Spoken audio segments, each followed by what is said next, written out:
السلام علیکم ناظرین، کیا آپ نے کبھی اپنے سینے میں وہ عجیب سی چبھی ہوئی ٹیس محسوس کی ہے جو اس وقت اٹھتی ہے جب کوئی ایسا شخص جسے آپ اپنے سے کم عقل، کم تجربہ کار یا خود پر منحصر سمجھتے ہو، اچانک آپ کی مرضی کے خلاف کوئی فیصلہ کر لے؟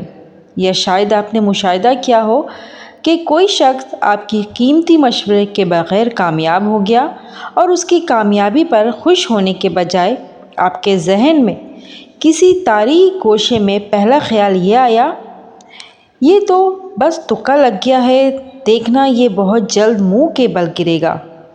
یہ خیال، یہ تلخ جذبہ اور یہ عجیب سی بے چینی آخر کیوں پیدا ہوتی ہے؟ ہم کیوں چاہتے ہیں کہ ہمارے ارد گرد کے لوگ، خواہ وہ ہماری اولاد ہو، چھوٹے بہن بھائی، ماتحت یا قریبی دوست، ہمیشہ ہماری بچھائی ہوئی پٹری پر ہی سفر کریں؟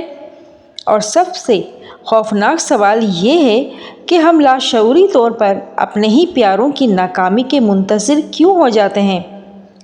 آئیے آج انسانی نفسیات کی ان گہری اور تاریک تہوں کو ٹٹولتے ہیں جنہیں ہم اپنی محبت اور فکر کے غلاف میں چھپا کر رکھتے ہیں۔ کنٹرول کا سیراب، اپنی بے چینی کا علاج دوسروں میں ڈھونڈنا۔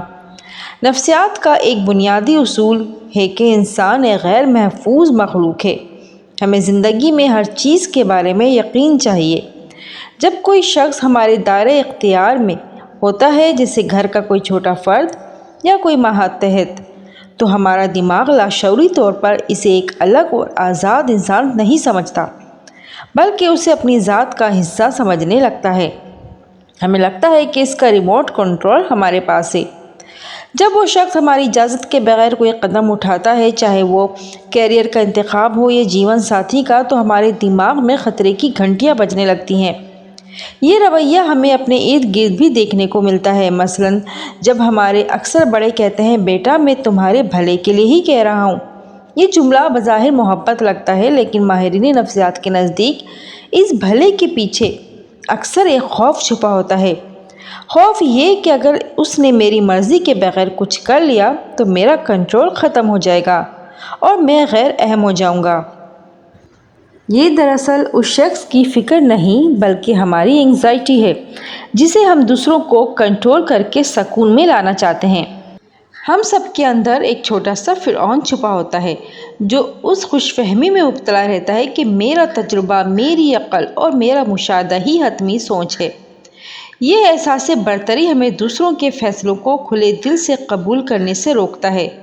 جب آپ کسی کو تنبیہ کرتے ہیں کہ یہ مت کرو، ناکام ہو جاؤ گے، اور وہ آپ کی بات سنے بغیر کامیاب ہو جاتا ہے، تو اس کی کامیابی آپ کی ایگو پر ایک زوردار تماچا بن جاتی ہے۔ یہاں انسانی نفسیات کا ایک بہت ہی تلخ پہلو سامنے آتا ہے۔ آپ لاشعوری طور پر دعا کرنے لگتے ہیں کہ وہ ناکام ہو جائے، اس لیے نہیں کہ آپ اس کے دشمن ہیں، بلکہ اس لیے کہ اس کی ناکامی آپ کی دانش مندی کی دلیل بنے گی۔ آپ کا دماغ یہ سننے کے لیے تڑپتا ہے، آپ ٹھیک کہتے تھے، میں نے غلطی کی۔ یہ جملہ آپ کی انا کے لیے تسکین کا باعث بنتا ہے۔ اگر ہم پاکستانی معاشرے کو دیکھیں تو ہمیں نظر آئے گا کہ یہاں تقسیم صرف امیر اور غریب کی نہیں بلکہ ذہنوں کی بھی ہے۔ ہم نے لاشعوری طور پر ہر رشتے کا ایک لیول طے کر کے رکھا ہوتا ہے۔ میں سمجھدار ہوں، یہ نادان ہے۔ میں دینے والا ہاتھ ہوں، یہ لینے والا ہاتھ ہے۔ میں استاد ہوں، یہ شاگرد۔ اور جب کبھی ایسا شخص جسے ہم نیچے والے شخص سمجھتے ہیں، وہ اچانک کوئی بڑی چھلانگ لگاتا ہے، خود مختار بن جاتا ہے یا آپ سے بہتر گاڑی لے لیتا ہے، تو ہمارے دماغ میں بنا ہوا سماجی رتبوں کا نقشہ ہل جاتا ہے۔ یہ بے چینی حسد سے کہیں زیادہ اپنا مقام کھونے کے خوف کی ہوتی ہے۔ آپ سوچتے ہیں اگر یہ بھی میرے برابر آ گیا تو میری وہ انفرادیت اور چودراہٹ ختم ہو جائے گی۔ یہی خوف ہمیں تنقید، برائے تنقید پر اکساتا ہے۔ ہمیں بچپن سے سکھایا جاتا ہے کہ دنیا میرٹ اور سخت محنت پر چلتی ہے۔ ہم نے زندگی میں جو مقام پایا وہ برسوں کی قربانیوں اور اصولوں پر چل کر پایا۔ لیکن جب ہم دیکھتے ہیں کہ کسی اور نے، جسے ہم نااہل سمجھتے تھے، کوئی شارٹ کٹ لیا یا اپنی منمانی کی اور ہم سے زیادہ خوشحال ہو گیا، تو ہمیں شدید نفسیاتی دھچکا لگتا ہے۔ یہ جلن کی سب سے پیچیدہ قسم ہے۔ آپ دل میں سوچتے ہیں کہ میں نے اتنی مصیبتیں اٹھائیں، یہ اتنی آسانی سے کیسے خوش رہ سکتا ہے؟ ہمیں لگتا ہے کہ کائنات نے ہمارے ساتھ انصاف نہیں کیا، اس لیے ہم لاشعوری طور پر چاہتے ہیں کہ وہ شخص کسی مشکل میں پھنسے تاکہ ہمارا یہ یقین قائم رہ سکے کہ آسان راستہ ہمیشہ غلط ہوتا ہے۔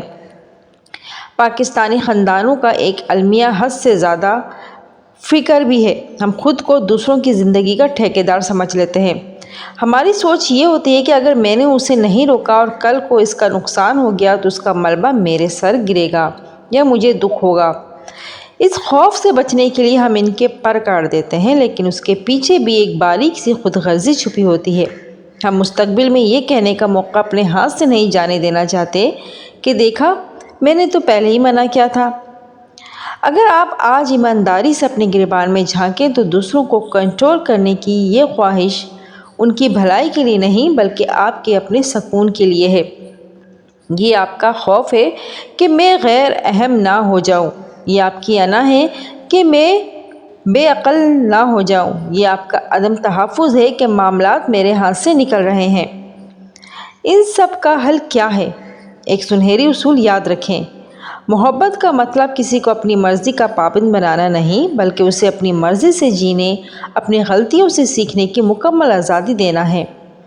ہم اکثر محبت کے نام پر دوسروں کی زندگی کا اسٹیئرنگ اپنے ہاتھ میں لے لیتے ہیں۔ لگتا ہے اگر ہم نے سمت نہ دی، روکا یا ہماری بات نہ مانی گئی تو سب کچھ بگڑ جائے گا، مگر اصل بگاڑ ان کی زندگی میں نہیں، ہمارے اندر شروع ہوتا ہے۔ حقیقی سکون باہر نہیں، اندر سے آتا ہے۔ جب کسی اپنے کے فیصلے پر غصہ آئے تو رکیں اور خود سے پوچھیں، مجھے اصل ڈر کس بات کا ہے؟ اکثر یہ ڈر ان کے نقصان کا نہیں بلکہ ہماری بے اثری اور کنٹرول ختم ہونے کا احساس ہوتا ہے۔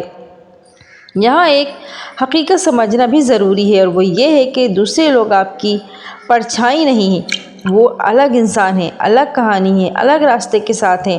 ان سے توقع رکھنا کہ وہ آپ کی سوچ کے مطابق زندگی گزاریں، ان کے وجود کے ساتھ ناانصافی ہے۔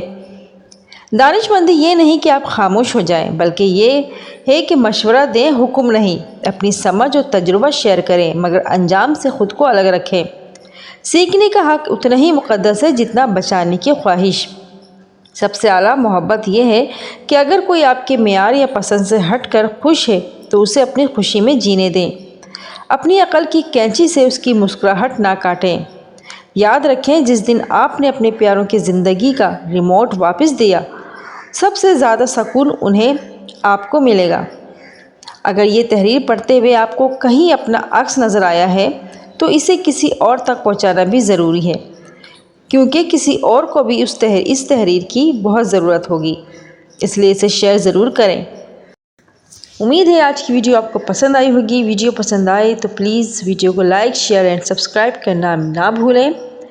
ملتے ہیں اپنی اگلی ویڈیو میں ایسے کچھ نیو انفارمیشن باتوں کے ساتھ دوبارہ حاضر ہوں گے۔ جب تک کے لیے اجازت دیں، اللہ حافظ، اپنا بہت سارا خیال رکھیے گا۔